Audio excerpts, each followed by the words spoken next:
Como eu sempre pergunto, quantos aqui amam a palavra de Deus? Ama mesmo? Amém. Então abra comigo a sua Bíblia na carta de Paulo aos Romanos, no capítulo 12. Estaremos lendo os 2 primeiros versos. Romanos capítulo 12. O tema da mensagem nesta noite é os efeitos da misericórdia de Deus. Certamente este é um texto amplamente conhecido no meio cristão, mas eu também imagino que nem todos têm uma compreensão real do que esse texto significa para nós. E nessa noite, com a graça de Deus, vamos tentar expor essa verdade a toda a igreja. Romanos, capítulo 12, a partir do primeiro verso. Assim diz a palavra de Deus. Portanto, irmãos, pelas misericórdias de Deus, peço que ofereçam o seu corpo como sacrifício vivo, santo e agradável a Deus. Este é o culto racional de vocês. E não vivam conforme os padrões deste mundo, mas deixem que Deus os transforme pela renovação da mente, para que possam experimentar qual é a boa, agradável e perfeita vontade de Deus. Apenas até aí. Feche seus olhos por um instante.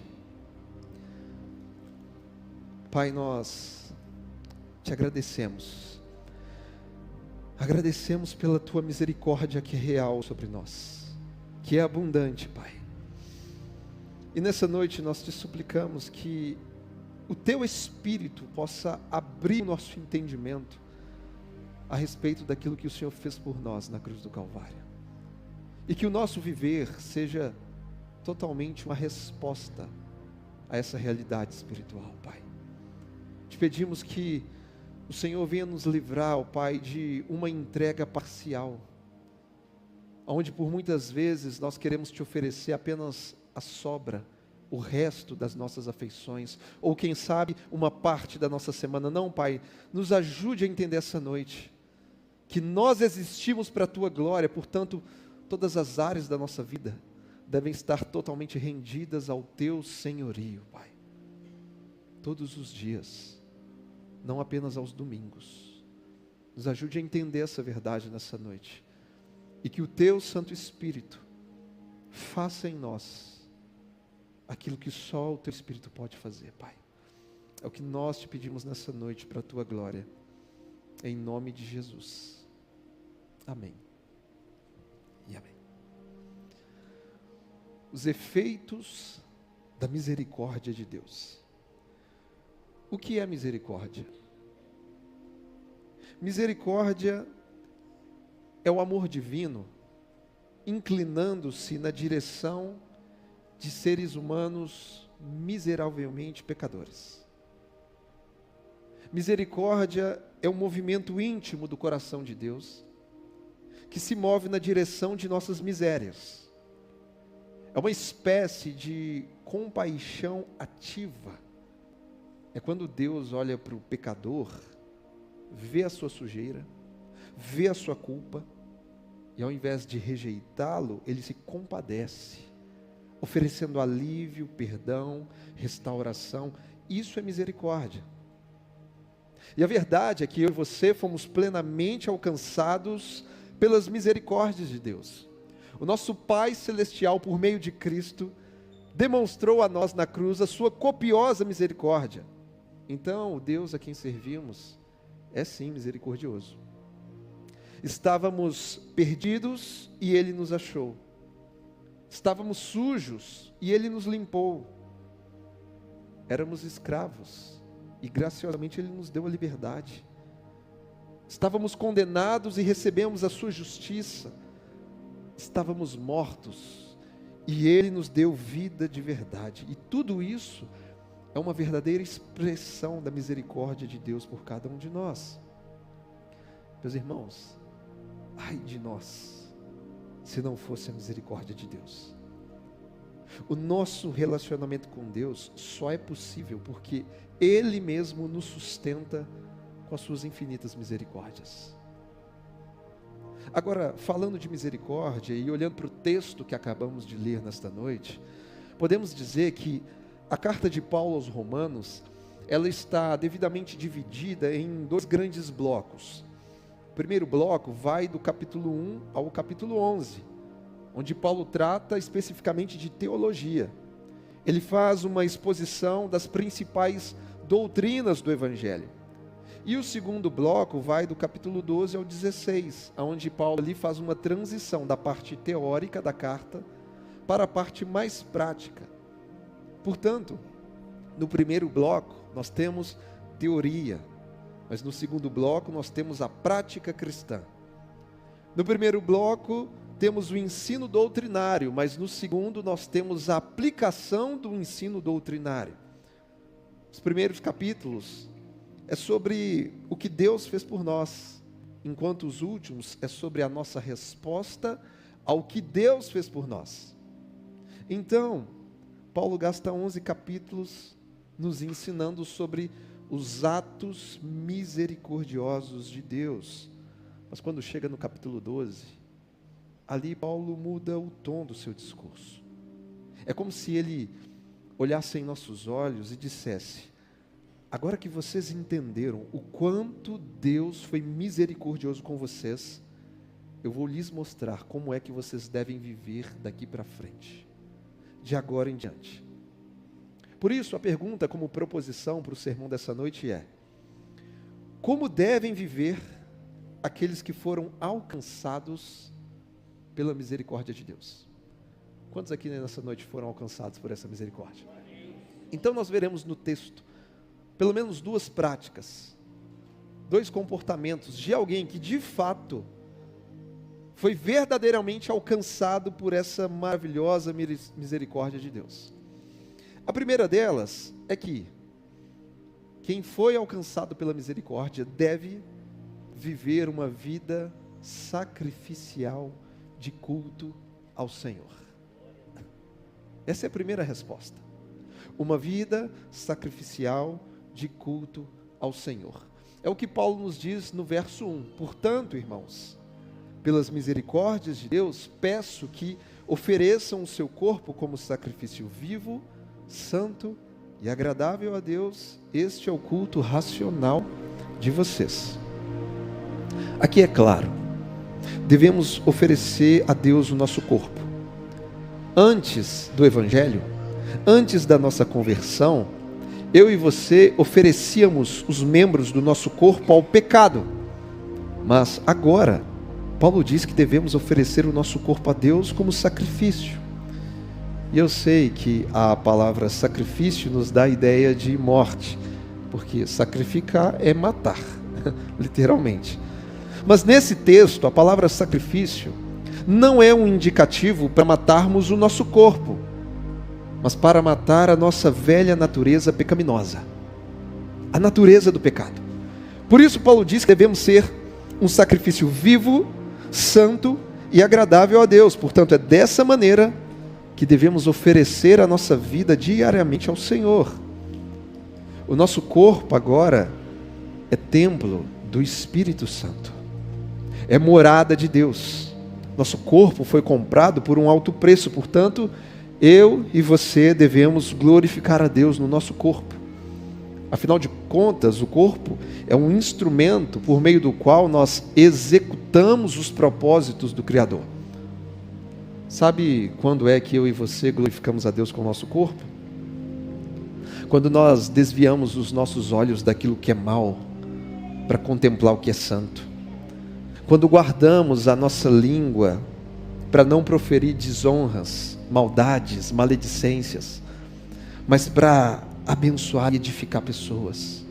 Quando as nossas mãos praticam o que é reto, e quando os nossos pés caminham sobre as veredas da justiça, assim glorificamos a Deus no nosso corpo.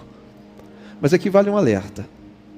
Quando Paulo diz para oferecermos a Deus o nosso corpo, ele não está simplesmente se referindo ao que é físico. Ele não está unicamente falando de braços e pernas, bíceps e tríceps, mas Paulo está falando sobre a inteireza do nosso ser. está falando sobre a entrega da totalidade de quem somos. Em outras palavras, Paulo está dizendo: vivam para Deus. Se você compreendeu a tamanha misericórdia que Deus liberou sobre a sua vida, então agora vivam inteiramente para Ele. Se entreguem por completo, porque a totalidade da misericórdia divina chama pela nossa totalidade humana. Ou seja, o nosso ser deve estar inteiramente à disposição de Deus. Com a soma de tudo o que somos, devemos obedecê-lo e agradá-lo em qualquer área da vida. Então devemos ter uma vida totalmente consagrada, separada e reservada para o serviço e louvor da glória de Deus. Será que você consegue entender que quando Paulo fala sobre oferecer o nosso corpo ao Senhor como sacrifício, ele está falando de fato de uma entrega total do nosso viver, de todas as áreas da nossa vida? Por exemplo, eu disse de manhã que, infelizmente, existem crentes que dizem o seguinte absurdo: pastor, uma coisa é a minha vida espiritual, outra coisa é o meu trabalho. Pastor, uma coisa é a minha vida espiritual, outra coisa é como eu trato as pessoas na internet. Uma coisa é a minha vida espiritual, outra coisa é o meu dinheiro. Meus irmãos, para quem nasceu de novo, para quem recebeu Jesus como Senhor e Salvador, essa separação não existe. Em se tratando de espiritualidade cristã, não existe essa história de ficar particionando as áreas da nossa vida como se algumas fossem espirituais e outras não. Escute, para quem nasceu de novo, tudo é espiritual. Tudo é espiritual. A forma como você lida com o seu dinheiro, a forma como você se comporta no ambiente de trabalho, a maneira como você se relaciona com as pessoas à sua volta, tudo é espiritual. E o que eu quero dizer é que todas as áreas da nossa vida devem sim estar rendidas ao senhorio de Jesus. Isso é ser um sacrifício vivo, santo e agradável a Deus. Outro exemplo triste é quando alguns dizem: pastor, no momento eu estou focado nos meus estudos, mas depois que eu me formar, aí sim, pastor, eu vou me entregar a Deus por completo. Ou então a pessoa diz assim: pastor, no momento eu estou investindo na minha carreira profissional, mas depois que eu me aposentar, aí sim eu vou entregar todo o meu coração para Deus. Ah, meus irmãos, uma pessoa dessas ainda não entendeu que tudo que um cristão faz, ele faz diante de Deus. Se você está na faculdade, você estuda diante de Deus. Se você está no trabalho, você trabalha diante de Deus. Se você está realizando um passeio em família, você o faz diante de Deus. Por isso, volto a dizer, para quem nasceu de novo, tudo é absolutamente espiritual. Não existe essa separação como se uma parte da nossa vida fosse consagrada a Deus e outra não. Então entenda isso, todas as áreas da nossa vida devem estar rendidas a Jesus. E volto a dizer, porque a totalidade da misericórdia divina chama pela nossa totalidade humana. Portanto, em tudo o que fizermos, devemos oferecer a Deus a totalidade do nosso ser. Deus quer tudo de nós agora. Porque eu não posso oferecer a Ele as sobras de quem eu sou. Eu não posso oferecer a Deus o resto dos meus dias, o resto das minhas afeições, uma parte apenas da minha vida, não. A nossa vida deve ser inteiramente ofertada a Ele.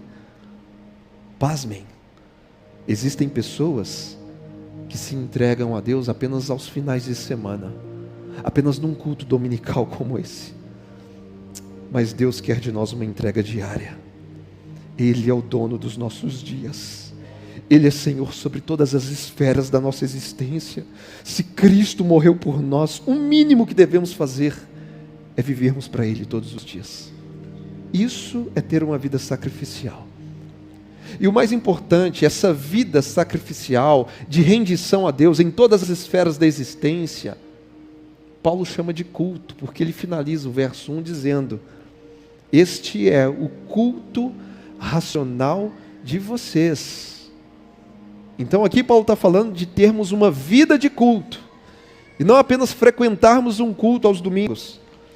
Este é o culto racional de vocês, e eu já vou dizendo que culto racional aqui no texto não tem nada a ver com uma reunião super mega intelectual.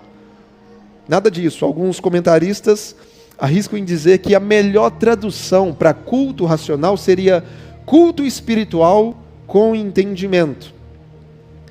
Mas enfim, quando Paulo cita culto racional, o que é que ele está dizendo para nós? Olha só, a palavra racional vem do grego lógicos, ou seja, lógica. Então, isso carrega a ideia de algo razoável, sensato, lógico. Em outras palavras, o que poderia ser mais lógico e sensato do que nos entregarmos por completo àquele que se entregou completamente por nós? Portanto, culto racional trata-se de uma vida de culto que responde de modo coerente à misericórdia que recebeu de Deus. Culto racional é o resultado de você ter entendido o que a misericórdia de Deus fez por você na cruz. E aqui no verso 1 nós temos um detalhe que faz toda a diferença quando Paulo fala de culto. Porque ele está falando de culto a Deus. E seja sincero, quando você ouve a palavra culto, o que é que vem à sua cabeça? Vamos ser sinceros, quando a gente ouve culto, a gente pensa nas reuniões de domingo. É nisso que a gente pensa. Mas se eu te falar que não é sobre isso que Paulo está ensinando. Vamos lá, aqui no verso 1, a palavra culto não se refere especificamente às nossas reuniões litúrgicas dominicais. Não se refere pontualmente a esse período de reunião que nós temos todos os domingos. Aqui a palavra culto indica alguém que foi redimido pelo sangue de Jesus e que compreendeu que deve cultuá-lo todos os dias. Então essa pessoa agora tem uma vida de culto a Deus. Ela conscientemente cultua a Deus em tudo aquilo que ela vive e faz.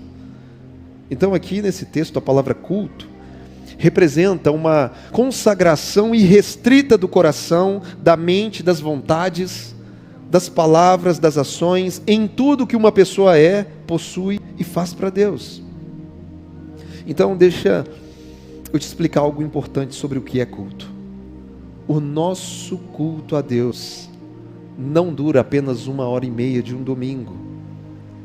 O nosso culto a Deus deve ser ininterrupto. Porque cultuar é oferecer um serviço de adoração. É viver inteiramente para o Senhor. É se entregar por completo. O que fazemos aqui todos os domingos não resume todo o nosso culto a Deus, mas aqui é apenas uma parte do nosso culto. Porque o culto também acontece na vida. O culto também acontece nas relações. A grande diferença é que aqui no domingo nós estamos num culto coletivo. Mas antes do culto coletivo, Deus deseja receber diariamente o seu culto particular e individual. Por isso, não importa o dia, não importa o lugar, não importa a hora, Deus deseja ser cultuado por nós, porque Ele não está à procura daqueles que o adoram apenas aos domingos. Ele está à procura daqueles que em todos os lugares e a qualquer hora o adoram em espírito e em verdade. Devemos estar todos os dias entregues no altar de Deus, nos oferecendo a Ele. Por isso, todas as vezes que você socorre alguém que está aflito, isso faz parte do seu culto a Deus. Todas as vezes que você foge das tentações e luta contra o pecado, isso faz parte do seu culto a Deus. Quando alguém te ofende, e você, que é discípulo de Jesus, decide liberar perdão, isso é culto a Deus. Quando você é honesto em suas negociações, isso faz parte do seu culto. Mamãe, quando você amamenta o seu bebê na madrugada, isso faz parte do seu culto a Deus. Quando você arruma sua casa, faz aquela refeição maravilhosa para servir sua família, para receber seus amigos, isso é culto a Deus. Quando você cuida bem dos seus filhos, quando você é fiel no seu matrimônio, Deus está sendo cultuado por você. Portanto, o nosso culto a Deus não deve ser apenas dominical, ele tem que ser diário. Tenha uma vida de culto no seu trabalho, tenha uma vida de culto nos seus estudos, tenha uma vida de culto dentro do seu lar. Que Deus seja cultuado em tudo que você fizer, que Ele receba glória e adoração até nas pequenas coisas, porque o nosso culto a Deus não começa às 10 da manhã de um domingo, não começa às 18 horas, o nosso culto a Deus começou no dia em que nos convertemos a Jesus, no dia em que nascemos de novo, ali o nosso culto começou, para nunca mais acabar, e essa vida de culto a Deus vai durar por toda a eternidade. Vida de culto. No Antigo Testamento, o culto envolvia sacrifícios mortos, cordeiros, bois, animais sobre o altar, mas agora, na Nova Aliança, o culto que Deus deseja não é um corpo morto, mas uma vida inteira, porque Deus não quer apenas o seu domingo, Ele quer a sua vida de segunda a segunda, Ele quer os seus passos, suas afeições, seus pensamentos, a sua atenção, o seu coração. Deus quer tudo de nós agora. Por isso volto a perguntar: como devem viver aqueles que foram alcançados pela misericórdia divina? E a resposta é: eles devem viver uma vida sacrificial como culto ao Deus vivo. Agora, e não apenas isso, o verso 2 também vai nos revelar uma outra maneira de viver, uma maneira complementar. Se quem foi alcançado pela misericórdia vive uma vida de culto, uma vida sacrificial, rendição, também deve aprender a viver uma vida de transformação e renovação de mentalidade. Isso é o resultado de alguém que foi alcançado pela misericórdia. Olha o que diz o verso 2. E não vivam conforme os padrões deste mundo, mas deixem que Deus os transforme pela renovação da mente, para que possam experimentar qual é a boa, agradável e perfeita vontade de Deus. Existem duas palavras importantes que regem o versículo 2. A palavra conformar e transformar. Primeiro falaremos sobre conformar. Paulo diz: e não vivam conforme os padrões deste mundo. E sabemos que o mundo caído em que vivemos possui padrões. E a Escritura diz que eu e você não devemos nos conformar a ele. O sistema mundano, o sistema de pecado desse mundo possui uma forma. E que forma é essa? É a forma do relativismo moral, do subjetivismo ético, do menosprezo pela virtude. É a forma da ganância, do egoísmo, da busca desonesta por posições vantajosas. É a forma do culto, não a Deus, mas o culto ao poder, o culto à fama, o culto ao prazer. Essa é a forma desse mundo, a forma da injustiça, da vingança, da violência, da falta de amor. É a forma do narcisismo, do hedonismo, do materialismo. Mas Paulo no texto diz que eu e você não devemos nos conformar a esses padrões. E a palavra grega que Paulo usa aqui para conformar é o termo sischematizo, que vem da raiz esquema. É isso mesmo, é essa palavra no grego, esquema. Portanto, se você nasceu de novo, a sua vida agora não se encaixa mais no esquema deste mundo caído. A sua vida agora não está mais conforme os velhos padrões, não serve mais para você. É a mesma coisa de você entrar numa loja de calçados, você é um homem que calça 42, e o atendente traz para você um sapato 38. Não adianta você querer espremer ali os dedos do seu pé, aquilo não serve em você, aquilo não cabe em você, vai te machucar, vai trazer desconforto, não adianta. E a mesma coisa acontece quando um cristão tenta se conformar com os padrões desse mundo. Gente, não dá certo, não se encaixa mais, não entra mais, porque a cruz nos deu uma condição de filhos amados de Deus. Essa é a nossa nova forma. Então não se rebaixe, não se diminua para tentar caber num sistema que não te serve mais. Não permita que o mundo seja um molde onde você vai viver tentando encaixar a sua vida. Não dá mais. O comentarista bíblico William Barclay dizia que neste mundo nós não devemos ser como camaleões, ou seja, não devemos assumir as cores daquilo que nos cerca. Não podemos aceitar os padrões antibíblicos daquilo que está à nossa volta, portanto, não se conforme com o sistema desse mundo. Não se conforme. Agora, além de conformar, Paulo traz a palavra transformar. Ele diz o seguinte: mas deixem que Deus os transforme pela renovação da mente, para que possam experimentar qual é a boa, agradável e perfeita vontade de Deus. O desejo do coração de Deus é transformar o nosso viver. Deus quer transformar o nosso coração. Deus quer transformar a nossa vida. E também aqui no texto, Paulo, no grego, usa a palavra para transformação, é metamorfoses. Geralmente usamos esse termo para descrever a transição que a lagarta sofre para tornar-se borboleta. Então, metamorfoses é uma palavra que indica uma mudança radical na forma de um ser. E é esse tipo de transformação que o cristão deve receber.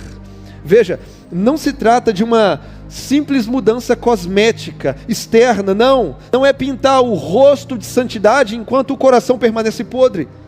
É uma transformação interior, porque Deus não quer mudar apenas o que você faz, Ele quer mudar quem você é.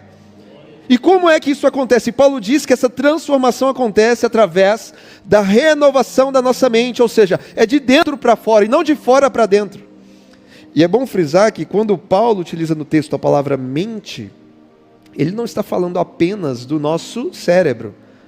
Ele não está se referindo especificamente às nossas sinapses neurais, mas aqui a palavra mente tem um conceito mais amplo.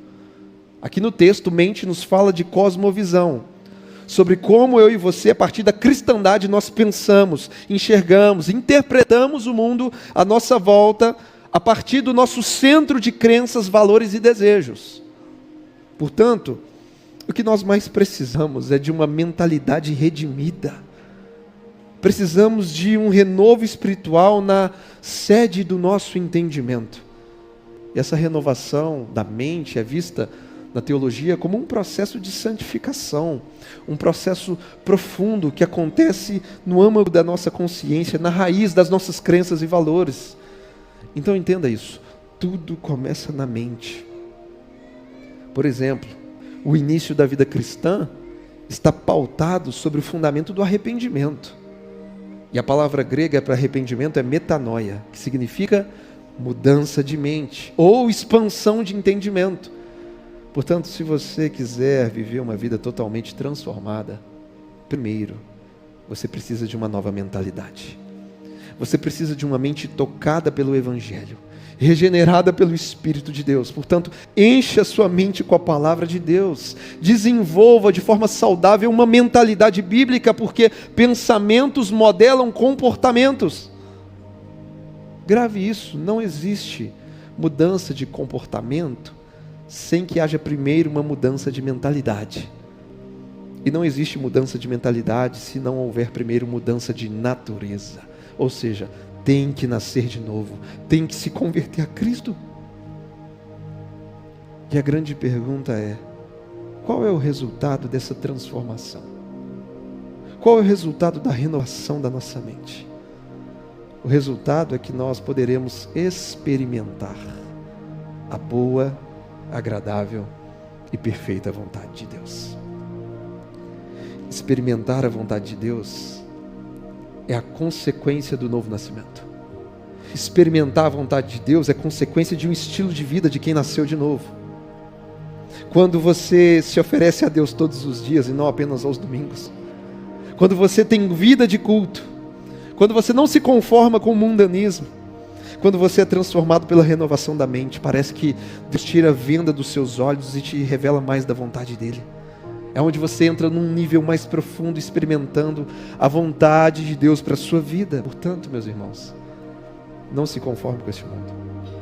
Renove a sua mente por meio da palavra de Deus. Transforme a sua vida e experimente a boa, agradável e perfeita vontade de Deus. Isso é real para nós. E eu concluo esse sermão dizendo que a misericórdia de Deus já nos alcançou. Então a pergunta é: o que faremos daqui para frente? O que faremos a partir de agora? Será que eu e você de fato estamos vivendo uma vida sacrificial, de culto ao Senhor? Será que estamos experimentando uma vida de transformação por meio da renovação da mente? Você quer saber nessa noite se de fato você está correspondendo à misericórdia de Deus? Então dá uma olhadinha para a sua agenda. Verifique quais são as suas maiores prioridades. Olhe os seus pensamentos no decorrer da semana. Olhe para as suas decisões que você tem tomado. Olhe para a sua forma de viver. Será que você tem se entregado a Ele apenas nas liturgias dominicais? Será que você está naquela condição de esperar se aposentar para poder viver de fato para o Senhor? Meus irmãos, diante de tudo que ouvimos hoje, não há espaço para uma vida comum. Não há justificativa para uma fé morna e apática. Paulo nos mostrou que a misericórdia de Deus não é apenas algo que recebemos, é algo que transforma a nossa vida. Portanto, a única resposta possível a uma misericórdia tão escandalosa é uma vida inteiramente entregue no altar.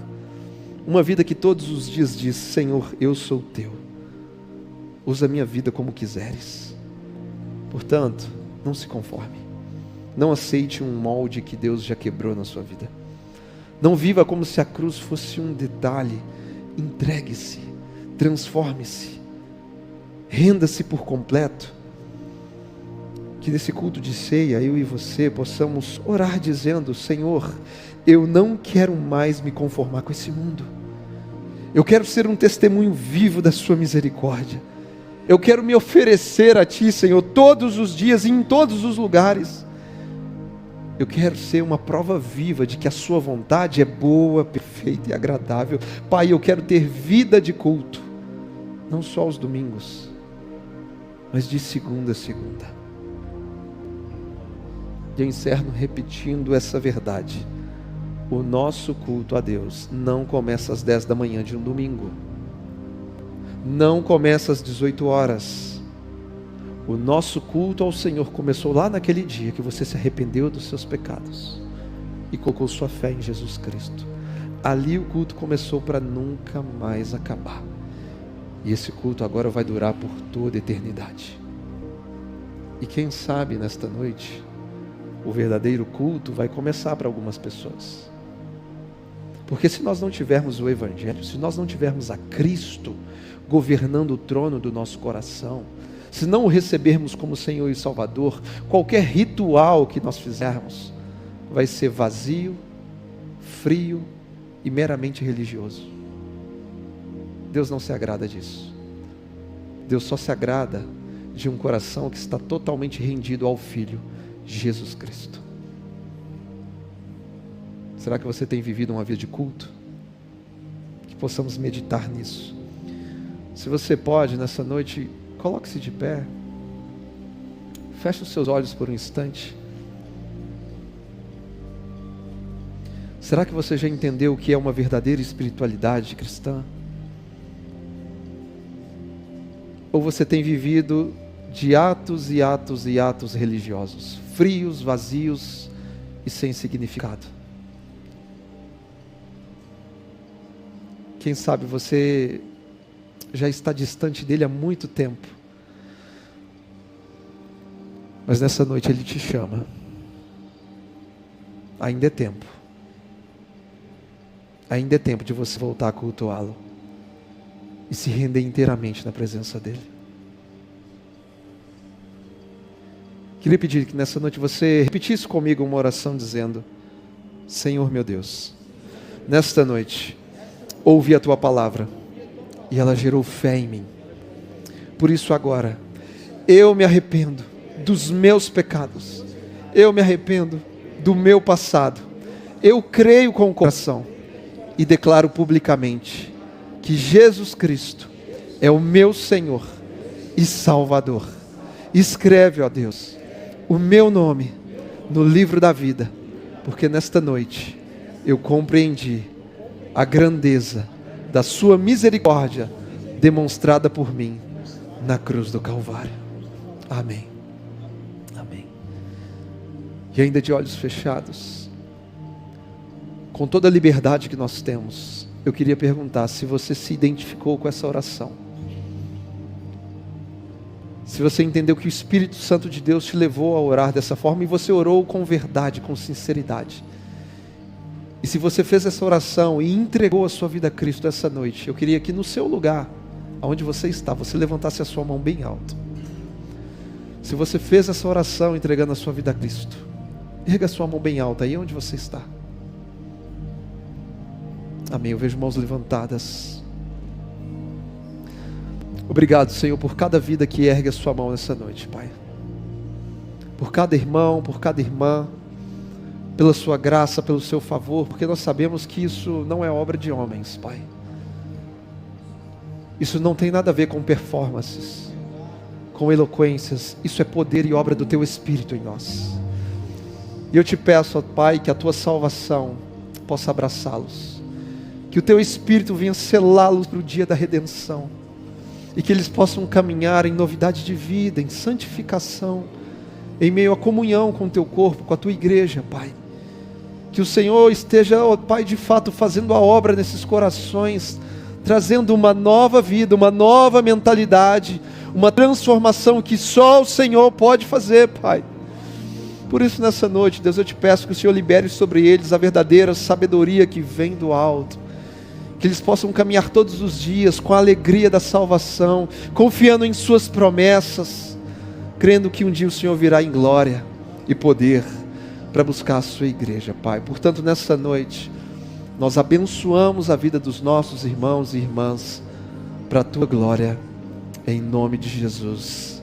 Amém e amém. Você pode aplaudir o nome de Jesus? Nós te adoramos, Pai. Nós te adoramos, Jesus.